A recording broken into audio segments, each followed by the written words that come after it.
Hey everyone, welcome to the Horror Show. I'm Cecil Laird. I'm Jaime Fuego. We are still here at the 2018 Phoenix Film Festival and International Horror and Sci-Fi Film Festival.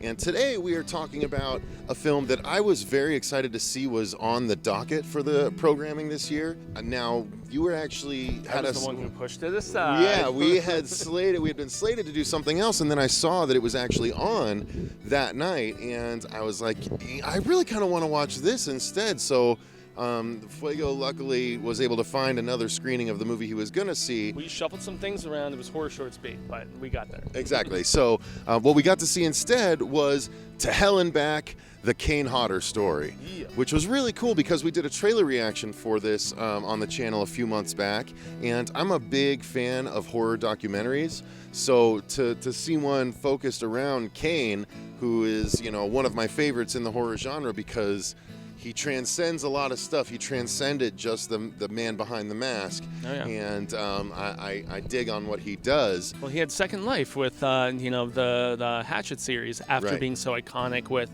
playing Jason Voorhees in the Friday series. So. Indeed. And not only second life, but it technically third life too, because it not only brought him back to slasher status, but it opened up sort of an acting track that he hadn't really taken advantage of before. He did a little bit with what Dave worked on, which was the Exit to Hell. Exit to Hell. Originally called Sickle, yes. Ugh. All right. But yeah, no. So the Kane Hodder story, the To Hell and Back documentary, obviously it's all about Kane Hodder.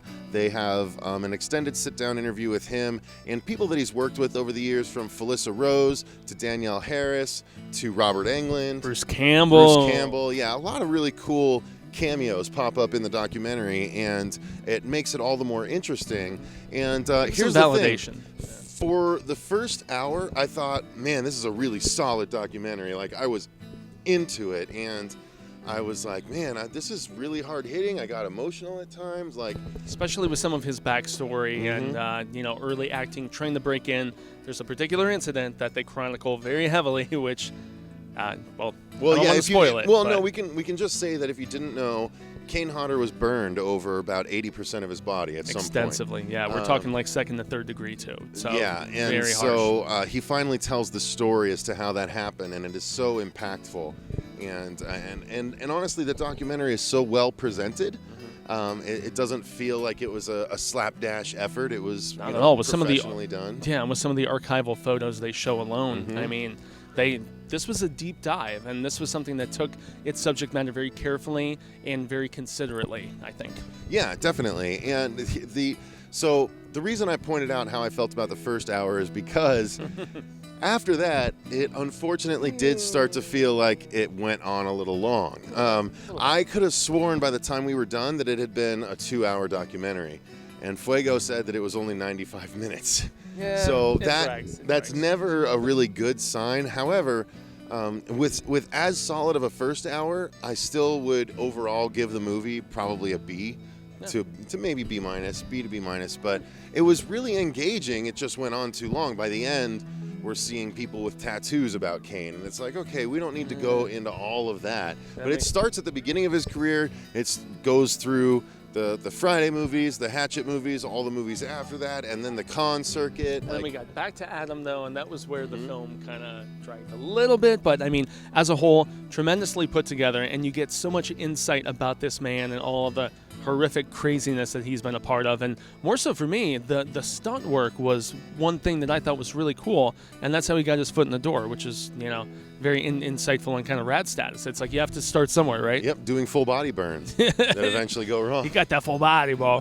Yeah, it's a good documentary, you guys. If you're a big fan of either horror movie behind the scenes stuff or Kane Hodder, then this is going to be a movie that's worth taking your time to watch. Again, if it starts to drag on towards the end, you can probably shut it off. I don't think there was anything in the last 2 minutes that would have, made sure I didn't shut it off right before then. But and that's what makes you feel bad, where you're like, was there like a catharsis kind of awesomeness at the very end? And Maybe not, but Yeah. I mean, Maybe it was not. still very well put together. Yeah, very well put together and very engaging at the very least. So, all in all, like I said, I'll give the movie about a B, and I will definitely be able to recommend it to you guys. So when To Hell and Back, the Kane Hodder story becomes available, make sure you check it out. I mean, it feels like we rushed through that a little bit. We just talked about the overall thoughts. I mean, there was the cinematography behind it and the way it was put together. They do essentially cuts between interviews with Kane and other people to,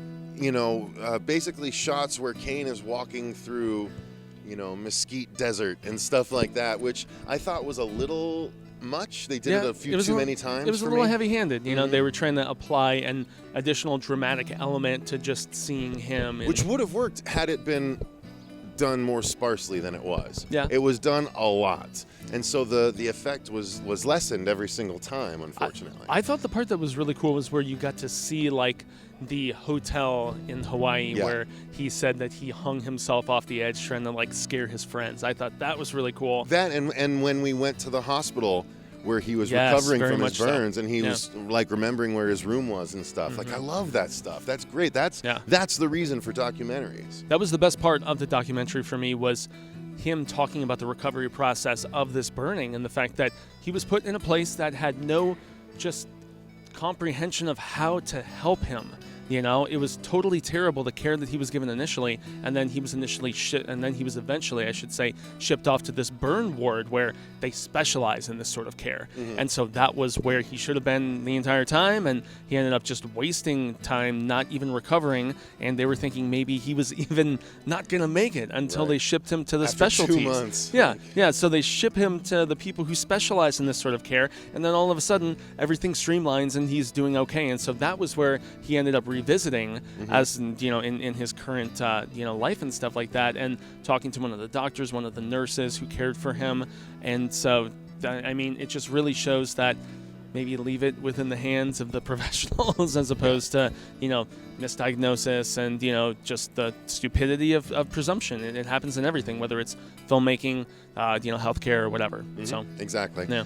So yeah, you guys definitely check it out.